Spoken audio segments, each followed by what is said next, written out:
अस्सलामुअलैकुम। कैसे हैं आप सब लोग? उम्मीद करती हूँ कि सब खैरियत से होंगे।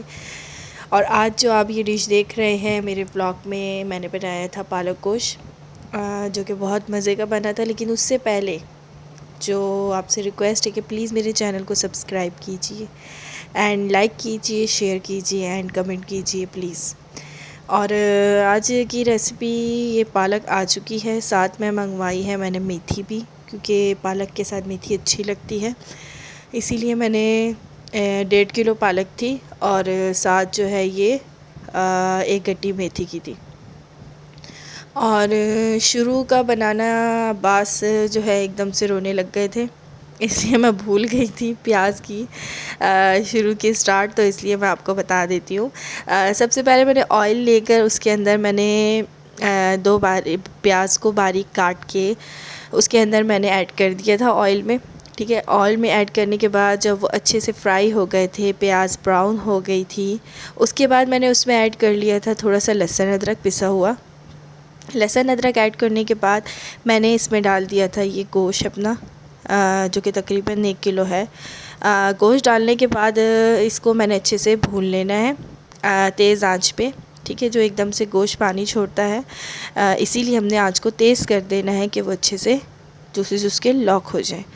ठीक है, अब ये अच्छे से जब ये भून जाएगा, इसके बाद फिर हम आगे जो चीज़ें डालूँगी मैं आपको बताती रहूँगी साथ साथ। और ये जो मैं कर रही थी, ये है आटा गूँध रही थी साथ, तो ये आटा है जौ का आटा, ये गंदम का आटा नहीं है, इसीलिए मैं आपको दिखा रही थी क्योंकि ये डाइट के लिए बेस्ट है।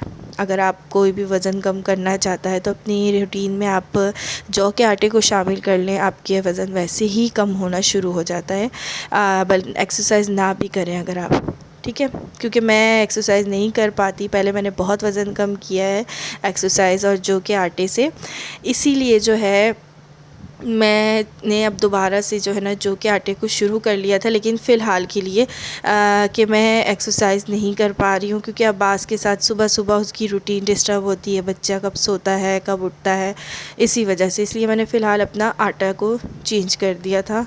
और ये देख लीजिए, मैंने टमाटर डालने के बाद मसाला, नमक, लाल मिर्च, सूखा धनिया पिसा हुआ और हल्दी, दादल मिर्च कुटी हुई जो मोटी मिर्च होती है वो डाल के, और मैंने इसमें पानी इतना ऐड कर लिया है कि हमारा गोश्त बस अंदर डूब गया है, इतना ज़्यादा भी नहीं ऊपर से दिख रहा है, इतना डूब गया है। उसके बाद हमने इसको ढक के एक बॉयल देने के बाद हमने ढक के इसको मीडियम आंच पे रख देना है। ठीक है, कि हमारा गोश्त गल जाए, बस इतना हमने छोड़ना है, फिर हमने इसको भून लेना है। और ये मैं साथ साथ बना रही थी मोहम्मद अब्बास के लिए साबूदाना, क्योंकि अब वो माशाल्लाह बड़े हो रहे हैं तो दूध से बच्चों का पेट नहीं भरता है, इसीलिए कभी मैं इनको साबूदाना, कभी खिचड़ी, कभी बॉयल आलू, इसी तरह मैं चीज़ें इनको बनाकर देती हूँ। वैसे वो माशाल्लाह रोटी भी खाते हैं, लेकिन फिर भी कुछ ना कुछ ऐसे बच्चों का पड़ा होना चाहिए कि सडनली शाम में, दोपहर में या रात से सोते हुए मैं उसको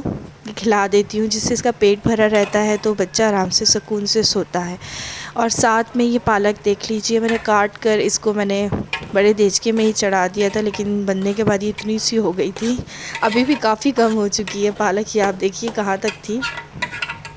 और ये पक रही है, साथ साथ ये पकती रहेगी जब तक हमने अपना गोश्त हमारा होने वाला है तकरीबन। और ये साथ ही हमारा ये साबूदाना भी जो मैं मोहम्मद अब्बास के लिए बना रही हूँ, ये भी तकरीबन हो गया है।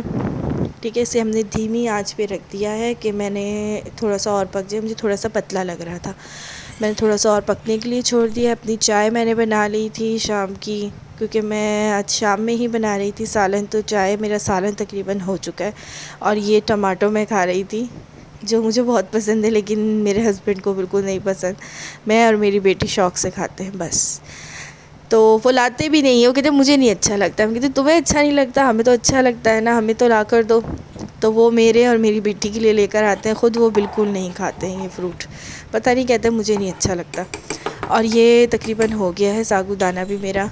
ठीक है, अब मैं इसको भी हटा दूँगी, ठंडा हो जाएगा। ये मोहम्मद अब्बास के लिए रख देंगे हम इसे डोंगे में डाल के। और ये जो है पालक देख लीजिए कितनी सारी थी, कितनी सी हो गई है, इसीलिए मैं ज़्यादा लेती हूँ, क्योंकि आधी से ज़्यादा तो उसमें ख़राब निकल आती है, फिर उसके बाद पकने के बाद वो इतनी सी हो जाती है, इसीलिए मैंने 1.5 किलो मंगवाई थी पालक। अब ये देख लीजिए कि ये इस तरह से मैं इसे साथ साथ पीस भी रही थी कि थोड़ी सी नरम हो, इतनी सख्त यानी डंडेल से या कुछ इस तरह। ऐसे तो मैं डालती भी नहीं हूँ, लेकिन ये है कि सही पिस जाए, साबुत साबुत ना दिखे। तो ये तकरीबन ये भी पालक भी मेरी होने वाली है तकरीबन, बस ये थोड़ा बहुत पानी खुश्क होगा, फिर मैं इसको भी निकाल लूँगी और ये हो जाएगा। और साथ देख लीजिए मेरा गोश्त भी बन चुका है, तकरीबन भुन चुका है। इसको मैंने बंद करके रख दिया था साइड पर। अब बस अब मैं ऐड कर लूँगी इसके अंदर ये पालक। ठीक है, ये गोश्त मेरा भुन चुका था और ये पालक मैंने इसमें ऐड कर ली है। अब इसको हम लोग दोबारा से अच्छे से भून लेंगे दोनों चीज़ों को, कि पालक में भी वो सारा फ्लेवर ऐड हो जाए इसके अंदर। जो हम इसमें हम क्योंकि पालक हमने अलग से उबाली है सेपरेटली, तो इसीलिए उसमें मसाले वग़ैरह अच्छे से इसमें मिक्स हो जाएं। हम ये ऐड कर लेंगे इसके अंदर, सब कुछ अच्छे से भून लेंगे और मज़ेदार सा हमारा सालन तैयार हो जाएगा। हरी मिर्च का इस्तेमाल मैंने पालक के अंदर ही कर लिया था जब मैं पालक को उबाल रही थी, क्योंकि वैसे ही ग्रीनरी इसमें और कुछ तो दिखता नहीं। अगर चाहे तो थोड़ा सा पिसा हुआ गरम मसाला डाल दे, अगर चाहे तो। मैंने नहीं डाला था क्योंकि मुझे नहीं अच्छा लगता, सब्ज़ी साथ थी तो गोश्त की वजह से लोग डालते हैं इसीलिए। और ये देखिए ये हमारा पालक गोश्त तैयार हो चुका है, मज़ेदार सा पालक गोश्त हमारा रेडी है। आप लोग भी ट्राई कीजिएगा, बताइएगा कैसे लगी आपको मेरी रेसिपी। एंड प्लीज़ आप सबसे रिक्वेस्ट है कि अगर आपने मेरे चैनल को सब्सक्राइब नहीं किया है तो प्लीज़ मेरे चैनल को सब्सक्राइब कर लीजिए, लाइक कर लीजिए एंड कमेंट ज़रूर कीजिएगा, मुझे बताइएगा कि आपको मेरी रेसिपी कैसे लगी है। और तब तक के लिए मैं आपसे इजाज़त चाहती हूँ। अब अल्लाह सबको अपने हिफ्ज़ व ईमान में रखे, अल्लाह सबको खैर खैरियत से अपने घरों में महफूज रखे और कोरोना है तो ध्यान रखिएगा।